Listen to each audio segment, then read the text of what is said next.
Assalamualaikum warahmatullahi wabarakatuh. Nama saya Andini Putri Lestari dari kelas 12 MIPA 2 nomor absen 3. Di sini saya akan menjawab pertanyaan yang terdapat di dalam materi bahan ajar sejarah Indonesia, yaitu ancaman disintegrasi bangsa. Di dalam materi tersebut terdapat total 5 pertanyaan.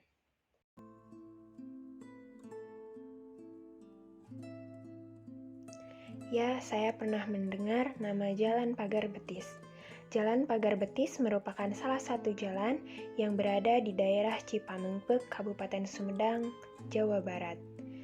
Nama Pagar Betis adalah nama operasi militer Indonesia yang mengakhiri pemberontakan DITII di Jawa Barat yang dipimpin oleh Kartosuwiryo dengan mengepung markas pemberontak di Gunung Geber.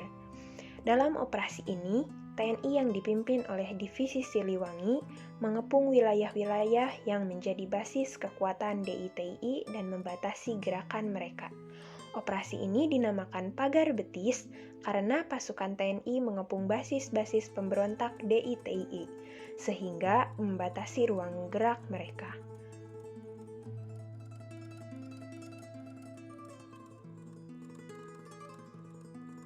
Menurut pendapat saya, keterlibatan sejumlah tokoh-tokoh penyebab pecahnya G30 SPKI mungkin saja terjadi. Pasalnya di sana mulai bermunculannya berbagai kepentingan, di antaranya kepentingan untuk mempertahankan kekuasaan dan kepentingan merebut kekuasaan. Namun, terlepas dari itu, kita sebagai bangsa Indonesia harus betul-betul melihat bahkan menelusuri fakta dan data sejarah. Pengertian disintegrasi menurut saya adalah suatu kondisi di mana hilangnya kesatuan dan persatuan di dalam kehidupan bermasyarakat yang mengancam adanya perpecah belahan yang didasari oleh perbedaan ideologi dan perbedaan kepentingan.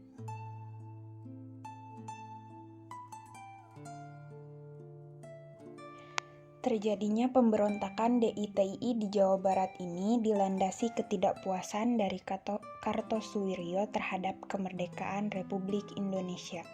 Waktu itu, kemerdekaan Republik Indonesia dibayang-bayangi kehadiran Belanda yang masih ingin berkuasa atas Indonesia. Di awal tahun 1948, terjadi pertemuan antara SM Kartosuwiryo dengan Panglima Laskar Sabilillah dan Raden Oni Syahroni. Pertemuan ini terjadi lantaran ketiga tokoh tersebut menentang adanya perjanjian Renville. Mereka menganggap perjanjian tersebut tidak melindungi warga Jawa Barat. Kartosuwiryo lantas mengubah penolakannya dengan membentuk negara Islam, yaitu Negara Islam Indonesia atau yang dikenal dengan NII, yang dipimpin oleh dirinya sendiri.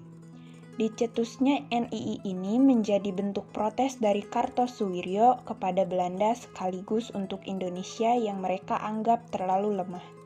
Pengaruh dari Kartosuwiryo pun semakin membesar setelah ia mendirikan angkatan bersenjata untuk NII yang bernama Tentara Islam Indonesia atau yang disingkat dengan TII. Tujuan dari dibentuknya TII sendiri adalah untuk memerangi pasukan TNI agar bisa memisahkan diri dari negara Indonesia. Pergerakan NII pun semakin berkembang berkat dukungan dari daerah-daerah lain yang juga merasa kecewa terhadap Indonesia. Hal ini menjadi awal terjadinya pemberontakan DITII tidak hanya di Jawa Barat, tetapi juga merambat sampai ke daerah lainnya. Kartosuwiryo memproklamasikan hadirnya NII sebagai negara melalui maklumat pemerintah nomor 2. Dalam maklumat disebutkan bahwa 17 Agustus 1945 adalah akhir masa kehidupan Indonesia. Kartosuwiryo memantapkan keputusannya untuk mengklaim seluruh wilayah Indonesia sebagai kekuasaan dari NII. NII kemudian menyempurnakan angkatan perangnya untuk dapat menguasai beberapa wilayah agar bergabung dengan NII. Guna menanggulangi pemberontakan dari DITII di Jawa Barat, pemerintah mengeluarkan Peraturan Nomor 59 Tahun 1958 yang berisikan tentang penumpasan DITII. Salah satu caranya adalah dengan menurunkan pasukan Kodam Siliwangi dan menerapkan taktik pagar betis. Taktik pagar betis ini dilakukan dengan menggunakan tenaga rakyat dengan jumlah ratusan ribu untuk mengepung tempat persembunyian DITII. Selain pagar betis, operasi lain yang juga dilakukan oleh Kodam Siliwangi yaitu Operasi Bratayuda. Operasi ini dibentuk untuk menemukan tempat persembunyian sang imam NII yaitu Kartosuwiryo. Setelah melalui perjalanan panjang untuk mencari Kartosuwiryo, dirinya berhasil dibekuk hidup-hidup oleh Letda Suhanda, pemimpin Kompi C Batalion 328 Kujang II Siliwangi. Terjadinya pemberontakan PKI Madiun diawali dengan jatuhnya kabinet Amir Syarifuddin karena tidak lagi mendapat dukungan setelah kesepakatan perjanjian Renville. Dalam perjanjian tersebut, Belanda dianggap menjadi pihak yang paling diuntungkan dan Indonesia yang dirugikan. Dengan kemunduran Amir ini, Presiden Soekarno kemudian menunjuk Muhammad Hatta sebagai Perdana Menteri dan membentuk kabinet baru. Namun, Amir beserta kelompok sayap kirinya atau komunis tidak setuju dengan pergantian kabinet tersebut, sehingga Amir dan komplotannya berusaha menggulingkan mereka. Gerakan Amir ini dibantu oleh Musso, pemimpin Partai Komunis Indonesia yang pernah belajar ke Uni Soviet. Musso menggelar rapat raksasa di Jogja. Di sana, ia melontarkan pendapatnya tentang pentingnya mengganti kabinet presidensil menjadi kabinet Front Persatuan. Musso bersama Amir dan kelompoknya berusaha untuk menguasai daerah-daerah yang dianggap strategis di Jawa Tengah, yaitu Solo, Madiun, Kediri, dan lainnya. Rencana awal yang akan dilakukan yaitu dengan melakukan penculikan dan pembunuhan para tokoh di kota Surakarta, serta mengadu domba kesatuan TNI setempat. Kerusuhan yang terjadi di Surakarta membuat perhatian semua pihak pro-pemerintah terfokus pada pemulihan di Surakarta. Sedangkan pada 18 September 1948, PKI sedang menuju ke arah timur dan berusaha menguasai kota Madiun. Keesokan harinya, FDR mengumumkan terbentuknya pemerintahan baru yang disebut Republik Soviet Indonesia. Selain di Madiun, PKI atau FDR juga melakukan hal yang sama di Pati, Jawa Tengah. Pemberontakan ini pun menewaskan Gubernur Jawa Timur, RM Suryo, serta beberapa tokoh lainnya. Demi memulihkan kembali keamanan di Madiun, dilakukan operasi penumpasan pada tanggal 20 September 1948 yang dipimpin oleh Kolonel Nasution. Salah satu operasi penumpasan yang dilakukan adalah pengejaran Musso yang melarikan diri ke Sumoroto, sebelah barat Ponorogo. Dalam pengejaran tersebut, Musso berhasil ditemukan dan ditembak mati. Sedangkan Amir Syarifuddin dan para tokoh sayap kiri lainnya ditangkap dan dijatuhi hukuman mati. Amir sendiri tertangkap di daerah Grobogan, Jawa Tengah. Latar belakang G30 SPKI, selain karena mereka ingin merebut kekuasaan, ada juga faktor lain yang membuat mereka melakukan pemberontakan itu, yakni pertama, Angkatan Darat menolak pembentukan Angkatan Kelima. Kedua, Angkatan Darat menolak nasakomisasi karena ajaran ini dianggap hanya akan menguntungkan kedudukan PKI untuk yang kesekian kalinya. Ketiga, Angkatan Darat menolak poros Jakarta-Peking dan konfrontasi dengan Malaysia. Pada tanggal 1 Oktober 1965 pada dini hari, pasukan G30 SPKI mulai bergerak dari Lubang Buaya dan menyebar ke segenap penjuru Jakarta. PKI menduduki beberapa instalasi vital di ibu kota seperti Studio RRI, Pusat Telkom, dan lain-lain. Pasukan Pasopati berhasil melakukan penculikan dan pembunuhan terhadap para perwira TNI AD yang menjadi target operasi. 6 jenderal yang menjadi korban keganasan G30 SPKI ialah Letnan Jenderal Ahmad Yani, Maijen Haryono Mastirtodarmo, Maijen R. Suprapto, Maijen Siswono Paraman, Brigjen Donald Ijakus, dan Brigjen Sutoyo Siswomiharjo. Sementara itu, Jenderal Abdul Haris Nasution berhasil meloloskan diri dari penculikan. Akan tetapi, putrinya Ade Irma Suryani terluka parah karena tembakan penculik dan akhirnya meninggal di rumah sakit. Lolosnya Nasution membuat Aidit dan koleganya cemas karena akan menimbulkan masalah besar untuk itu. Suparjo menyarankan agar operasi dilakukan sekali lagi. Saat berada di istana, Suparjo melihat bahwa militer di kota dalam keadaan bingung. Akan tetapi, para pemimpin gerakan pada saat itu tidak melakukan apa-apa. Hal ini menjadi salah satu penyebab kehancuran operasi mereka. Sementara itu, sesudah PKI dengan G30 SPKI-nya berhasil membunuh para pemimpin TNI AD, kemudian pimpinan G30 SPKI mengumumkan sebuah dekrit melalui RRI yang telah berhasil pula dikuasai. Dekrit tersebut diberinya nama kode Dekrit nomor 1 yang mengutarakan tentang pembentukan apa yang mereka namakan Dewan Revolusi Indonesia di bawah pimpinan Letkol Untung. Berdasarkan revolusi merupakan kekuasaan tertinggi, Dekrit nomor 1 tersebut, maka Dewan Revolusi merupakan kekuasaan tertinggi. Dekrit nomor 2 dari G30 SPKI tentang penurunan dan kenaikan pangkat, semua pangkat di atas Letkol diturunkan, sedang prajurit yang mendukung G30 SPKI dinaikkan pangkatnya 1 atau 2 tingkat.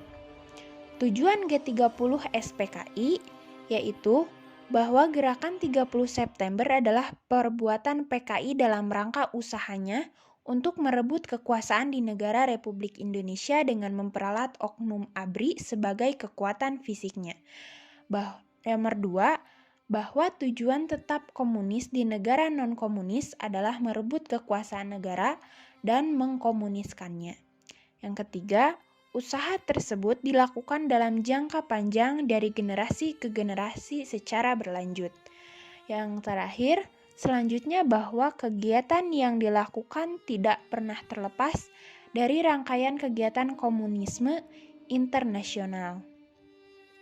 Penumpasan G30 SPKI antara lain: pertama, menetralisasi pasukan yang berada di sekitar Medan Merdeka yang dimanfaatkan oleh kaum G30 SPKI.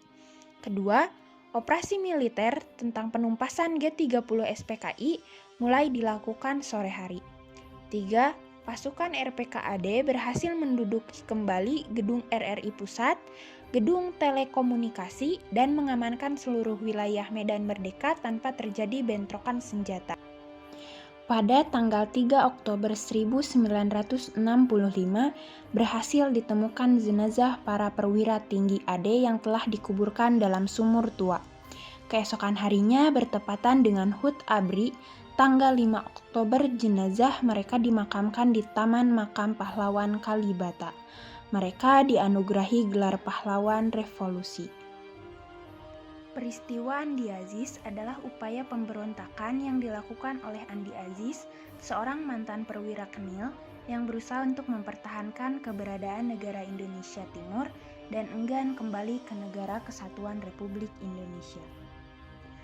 Tujuan Andi Aziz hingga berani menentang kebijakan pemerintah pusat, ia ternyata ingin menduduki posisi puncak pemerintahan negara federasi di bidang militer bersama Soumokil sebagai tokoh politik dan Sukowati selaku presidennya. Pemberontakan meletus setelah para bekas serdadu Kenil menyerang markas APRIS yang menyandera sejumlah perwira APRIS di Makassar. Setelah menguasai Makassar, mereka mengultimatum pemerintah untuk memenuhi tuntutan mereka. Menghadapi pemberontakan Andi Aziz ini, pada tanggal 8 April 1950, pemerintah Indonesia mengeluarkan ultimatum yang meminta Andi Aziz untuk segera datang ke Jakarta. Jika Aziz mengabaikan ultimatum tersebut, kapal laut Hang Tuah yang menyerang Makassar.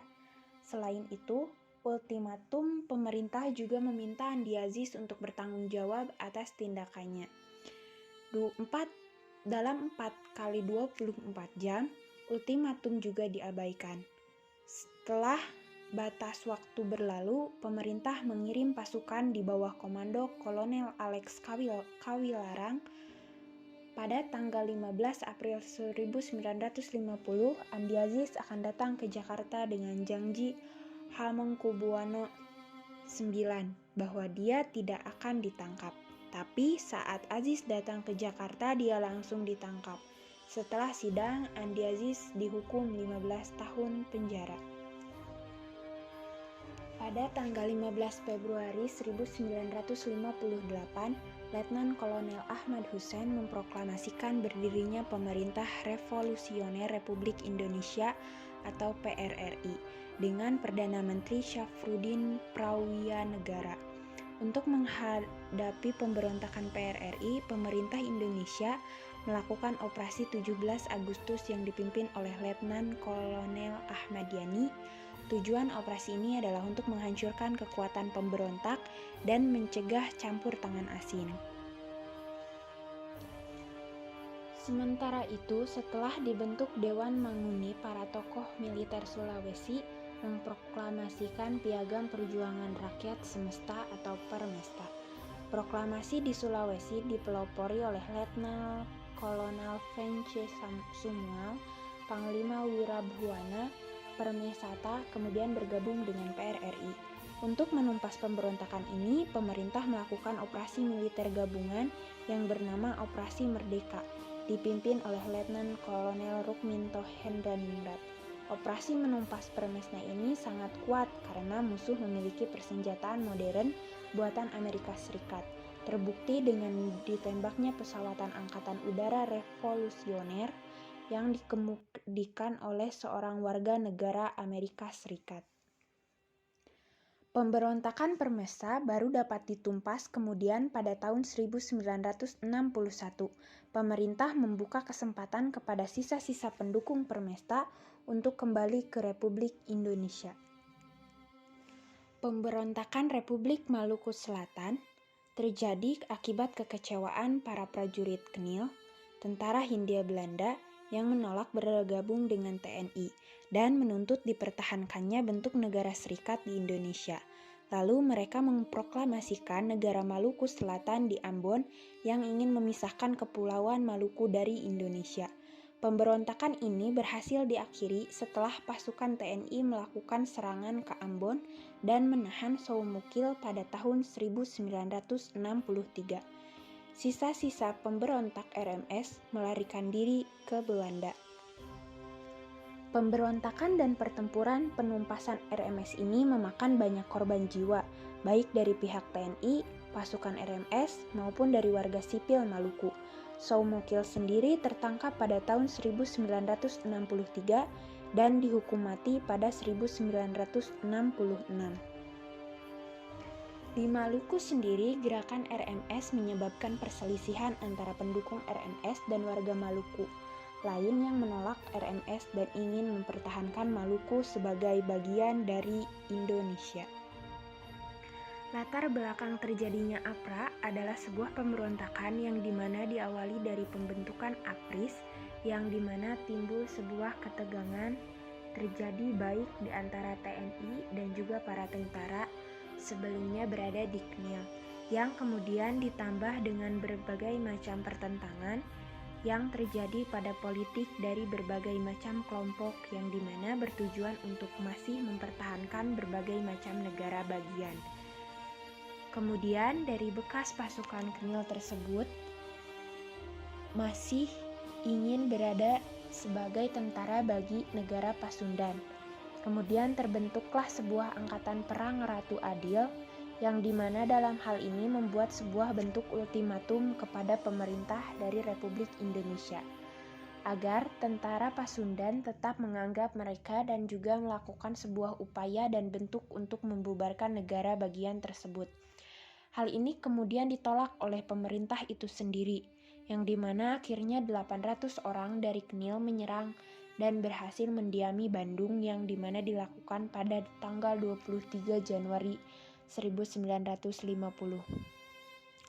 Tujuan APRA sendiri adalah guna mempertahankan sebuah bentuk dari negara federal Pasundan yang dimana berada di Republik Indonesia Serikat dan juga untuk tetap membuat sebuah tentara sendiri dalam setiap negara bagian dari Republik Indonesia Serikat. Pemerintahan Republik Indonesia Serikat pada waktu itu melakukan penumpasan pada APRA dengan menggabungkan kesatuan kepolisian yang berada di daerah Jawa Tengah, Jawa Timur, dan juga Tentara Nasional Indonesia. Hal ini kemudian menyebabkan pada tanggal 24 Januari 1950, pada waktu itu dari Tentara Nasionalis Indonesia sendiri menumpaskan pemberontakan yang dilakukan APRA tersebut.